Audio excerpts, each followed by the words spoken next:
Jay, good morning. How are you, buddy?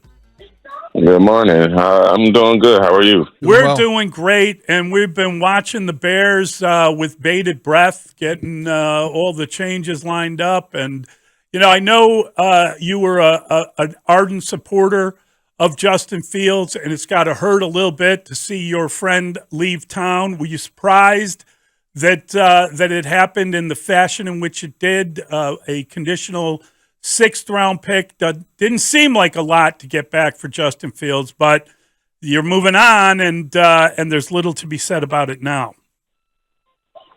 Yeah. No, I didn't see it coming, but it happened, and that's the business of it all. So I know we're going to continue to do good things over there in Pittsburgh, and we're just going to start over here with a new quarterback. So I'm looking forward to it. you tweeted out business is business, and I think everybody understood what you meant because it wasn't something that the Bears probably wanted to do because of the popularity of Justin Fields and the future that he has ahead of him. From a football perspective, though, you said you're kind of excited about it. There is some unknown, but obviously Caleb Williams looks like he's going to be there. He had his pro day yesterday. Curious how closely you followed that, and is that the part that is somewhat exciting? I really haven't been keeping up with it because I've been in daddy mode and family mode. So, but whoever we get, I'm going to be excited to work with them. And yeah, like I said, business is business. Nobody wanted him to go, but at the end of the day, that's what the organization made the plans to do. So we're just going to go with that. I'm curious, DJ, what were your thoughts when you heard Keenan Allen being traded to the Bears for a fourth round pick? That is real. That was a real stunner, and maybe the most surprising thing was fourth round pick. That is a pretty good acquisition for a fairly modest return. Yeah, I was excited when I seen it and heard about it. I was like, "Ooh, now we got more weapons for this run that we want to make in 2024 with winning games." What do you know of Keenan Allen? Do you know him personally, and how do you guys complement each other? Because stylistically, that could be something that could be great for the Bears' passing game. I don't know him personally. I'll probably get to know him over the time that we do OTAs and everything. So looking forward to that. But his game has spoke for it all. He's a savvy route runner. He sets people up and make them look silly out there. So I'm looking forward to learning from him. Yeah, it's going to be a lot of fun. The Bears don't have a ton of draft capital, so we're in this mode where we're watching them, work free agency.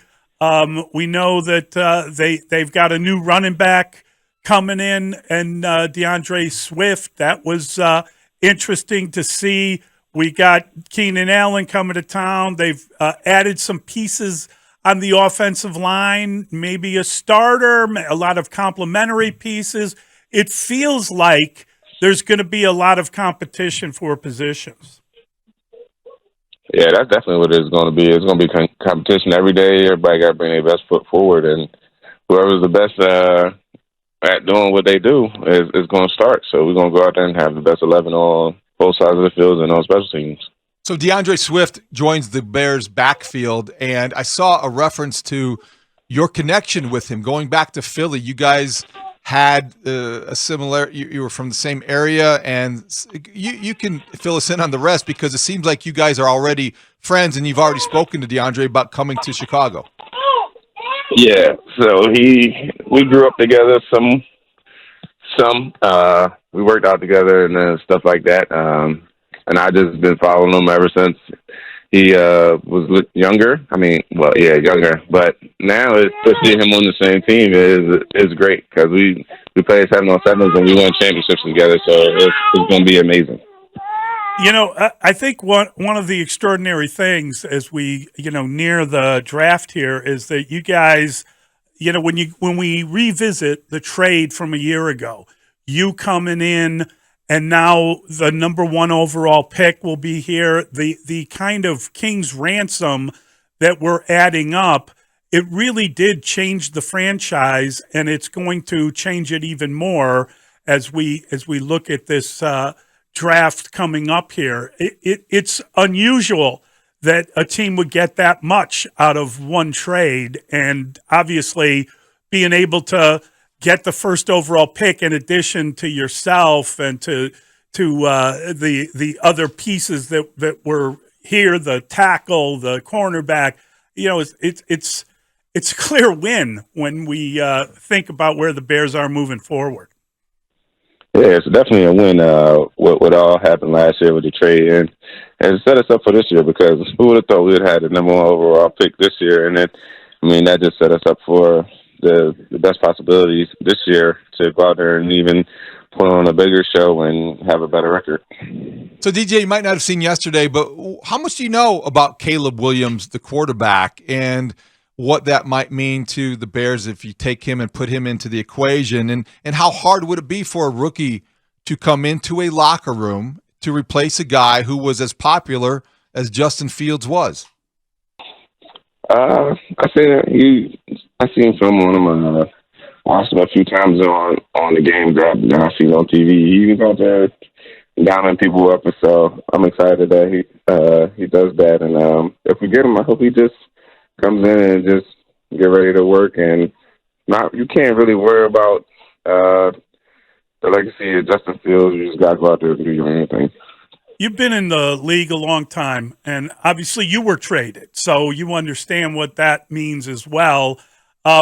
When you look at the receiver room and how different that's going to be, obviously Darnell Mooney is gone, and Keenan Allen coming in. There is a chance with the 9th overall pick, depending on any of these mock drafts, there could be one of the top 3 receivers there. You might get another receiver. Now you might go for there could be a trade back.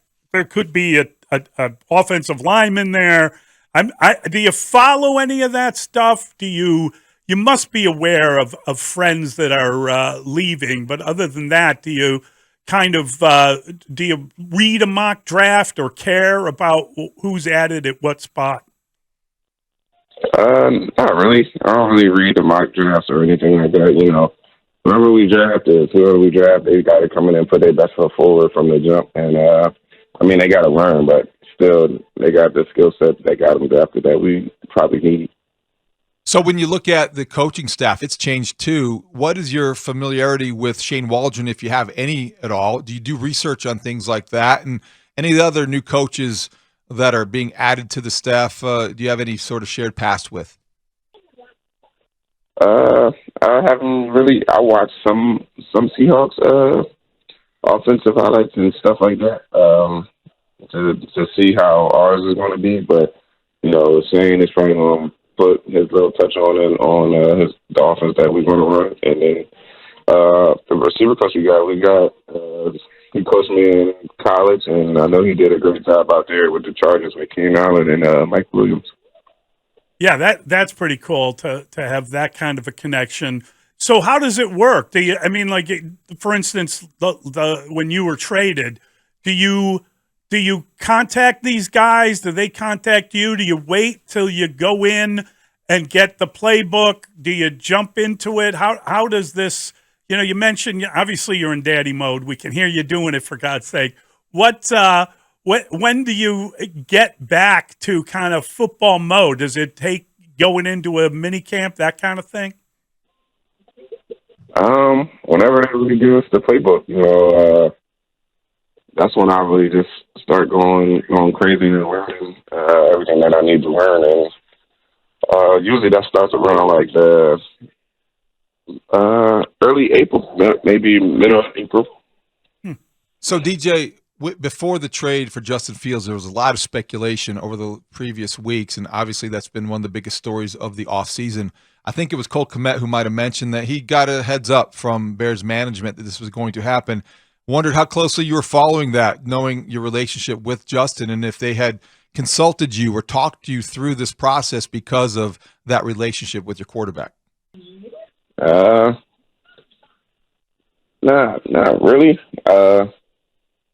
Like I said, I don't really follow, like, whatever happens, and it's up to the organization. So whatever their plan was, once they told me, I was like, I'm cool with it. It just the business is the business of it, and you really can't have no feelings in it. Did they tell you before it happened, or until after it was announced? They told me probably a few minutes before it happened. Wow, that's pretty wild. I'm just curious. Do you keep in touch with Justin? When like Darnell Mooney leaves, do you send a text? How do you handle the comings and goings? Yeah, I text both of them. Yeah, I text both of them. They both was in good spirits. I think Justin was on vacation and Mooney was still in the States somewhere, but I know they both was cool. I know it's early; it's only March, but I just wonder, as it's what you do for a living. It's a team that you are the best player on. Essentially, this Bears off season has been pretty good. I wonder how you view it from afar. If you're paying enough attention to it, like a lot of fans are excited about the fact there may be some mixed feelings because Justin Fields was moving on. He was really popular among the fan base, but is there a sense that next year this is a playoff team when you come back, whenever it's OTAs or training camp, that you're joining a team that is thinking playoffs? Yeah, we were thinking playoffs last year when we had a chance. We had a few games that got away from us in the end, so it was like, all right, we got to find the specific reasons why we not either close up the games or what's going on. And I think we addressed all those, and we just got to go out there and do what we do. You're obviously in the prime of your career. You're getting better in the league, and you had a fantastic year last year. When you sit down and you think about the future, do you make plans to be even better? Do you write down numbers? How do you handle your own expectation for yourself? Just try to just go out there and play freely, and then you got to let the game come to you. Because when you start putting numbers and everything to it, you get frustrated with yourself that you're not getting to your milestones that you set. So I just go out there and really just have fun, get open, and just do what I do.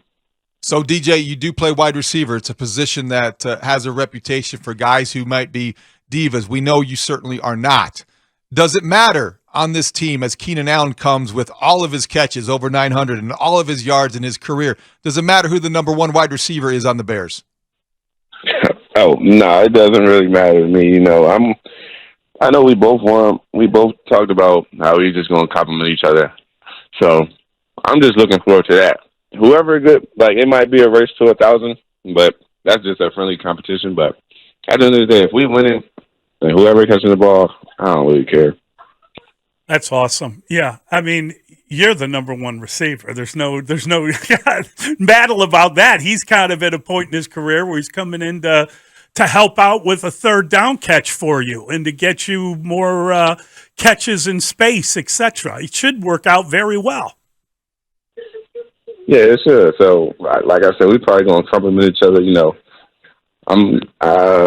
we're gonna see. I can't give out too much about what we talk about. All right, DJ, the important stuff. Who's your Final Four? The Final Four? See, I don't know. You fill out a bracket? No. Are you gonna watch it? I'm sitting here right now with my son and my wife watching Mickey Mouse Clubhouse. So that's a no. Oh boy, that's awesome. Yeah. Do you follow any other sports in the off season? Will you watch the Paris Olympics? Will you watch the baseball season? Does anything else appeal to you?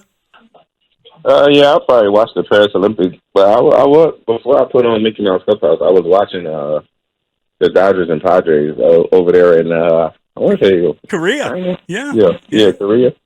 Yeah, that's hilarious. It's like a softball game. I think it's 13-11 now or something like that. It's crazy. Oh, boy. I spent a lot of hours in front of Mickey Mouse's Playhouse. That's awesome. Thank you so much, DJ. We appreciate it, buddy. Thanks, DJ. Appreciate it. Thank you.